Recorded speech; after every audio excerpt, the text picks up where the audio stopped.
Hey guys, it's me, Rex, and I'm too lazy to do speed paint right now, so enjoy me playing Angry Birds. Don't ask why I'm level 83. As you can tell by the title, this is different than my normal videos, but I had to get this off my chest. Before I get into the actual video, I just wanted to state that you do not have to agree with me. This is just my opinion. You don't have to agree. You do not have to agree with me. This is just my opinion. Alrighty, sorry, I just had to say that several times because people won't listen. All jokes aside, let's get started on the actual video. Cancel culture. I'm sure most of you have heard this word before. But for those of you who live under a rock, I'll read off the Google definition. Cancel culture is a modern form of censorship in which someone is thrust out of social or professional circles. In case my voice confuses you, here's text-to-speech. Cancel culture is a modern form of censorship in which someone is thrust out of social or professional circles. You see, canceling people in general isn't what's making me upset, because some people really deserve it. My issue is some of the reasons why people are being canceled. Before I get into that, I'm just going to state that if a popular influencer is influencing someone to do the wrong thing, it is important to handle that person. If they use some excuse like, well, I didn't ask people to listen to me though, I call BS. Those influencers know that people are getting influenced by their videos.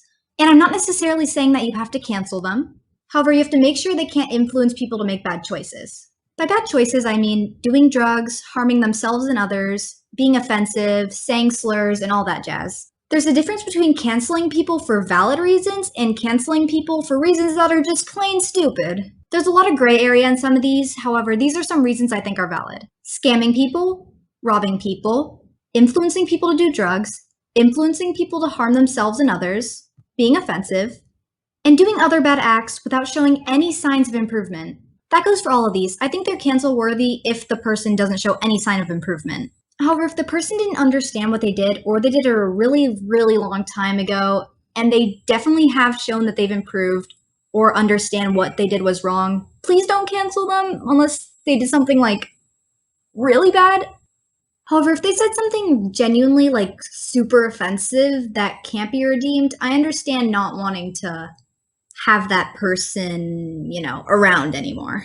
However, you need to be careful when canceling people because you could ruin their whole lives. I basically covered everything I need to cover for that part of the video. Now let me get into things I think people don't deserve to be canceled for. Before canceling someone, you should confront them yourself. Often, a lot of times people don't know how bad the thing they said was until someone tells them how bad it really is. Explain to them why the thing they said was so offensive.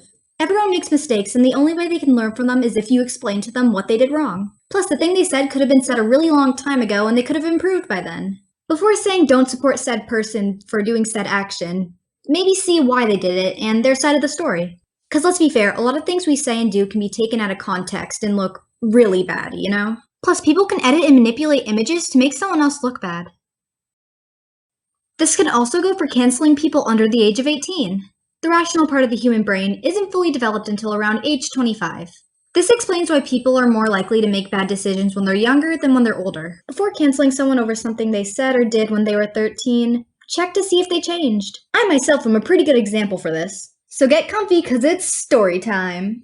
This story takes place in the toxic land of Scratch. Not only is Scratch a kids coding website, people who are too young to make a YouTube channel tend to animate on it. However, if you expose kids 8+ to internet fame, you're gonna have some toxic behavior. When I was ages 11 through 13, I was not a fun person to get into drama with on Scratch. I was very petty, to say the least. When I got frustrated, I would snap at people a lot, and I would get pretty angry and heated in the comments section. While I know it's not that big of a deal because I was only 11 through 13, at the time I didn't know how wrong my behavior was. Looking back at my mistakes, I realized that what I did was really dumb and I genuinely feel bad about it.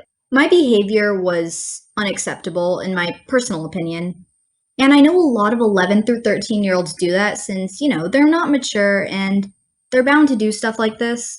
But I can't help just looking back and cringing at all the stupid stuff I said. I never really did a public apology since no one really got mad at me or confronted me for that, which I wish they would have. I honestly wish that someone would have told me what I was doing and how rude I was being. I might be over exaggerating on how rude I was. I'm not really sure since, I didn't really affect myself. I wasn't snapping at myself when this happened.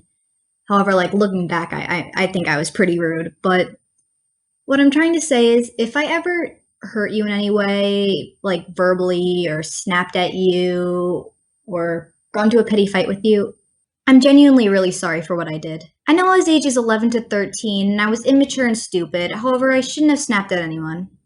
I just want you to know that I'm trying my best to improve and I will be better. That being said, I'm not the only person that's done stupid things that they regret when they were a little kid. Many people did things that they regret, and they all have their different reasons for it. Sometimes they could be pressured by their friends, family, society, or anyone else. Sometimes they do it to seem cool. Sometimes they do it because they're sad. The list could go on forever. However, my point is that people did things in their past that they regret. Everyone has. You can't tell me you look back at your whole life and have never done something you don't regret. But what sucks is when you're trying to improve, and then years later, people grab clips of you saying or doing stuff that you really do regret, and you have to deal with it all over again years later when you thought you left that regrettable moment behind you. It especially sucks when you're genuinely trying to change, and you can't prove your change because everyone's getting mad at you for something you did years ago. That's why I think it's always good to confront people before you expose the things they did when they were under 18. Once again, I'm going to add, most teens' opinions are influenced by other people's. But anyways, on to the next topic. If someone's offensive, they should do a public apology if they offended a large group of people. If it was just a small group of people affected, maybe don't raise the standards that high without confronting them first. Since if it's a private issue, I don't think the whole world needs to be alerted about it unless it's something like genuinely bad. If the said group wishes to accept the apology, it's also important to let the person realize how the words they said really impacted those people personally, even if you're a different person now. That being said, they shouldn't be run off the internet if they were a child. However, if an adult says it and they show no form of change or realization, then they should be punished. A lot of times people are canceled for saying things that they don't understand. Often people don't understand why the thing they said is offensive, and it's important to teach them why it's offensive before calling them out and getting angry at them for it. Before you call them out and get angry at them for it, confront them and teach them why what they said was wrong. You can't expect someone to learn from their mistake unless they realize what their mistake was. However, they still should publicly apologize for being offensive, since their actions still were unacceptable even if they didn't know. If the person doesn't want to apologize or simply states that they don't care, then higher measures should be taken. And if you don't like someone's opinion, no one's forcing you to watch their content. No one's forcing you to watch the content of people you don't like. If you disagree with someone, then just don't watch them, you know? In conclusion, I think cancel culture is very flawed and certain aspects of it need to be changed. Before canceling someone, talk to them. Maybe figure out why they said or did things. It's always important to remember that messages and meanings can be taken out of context.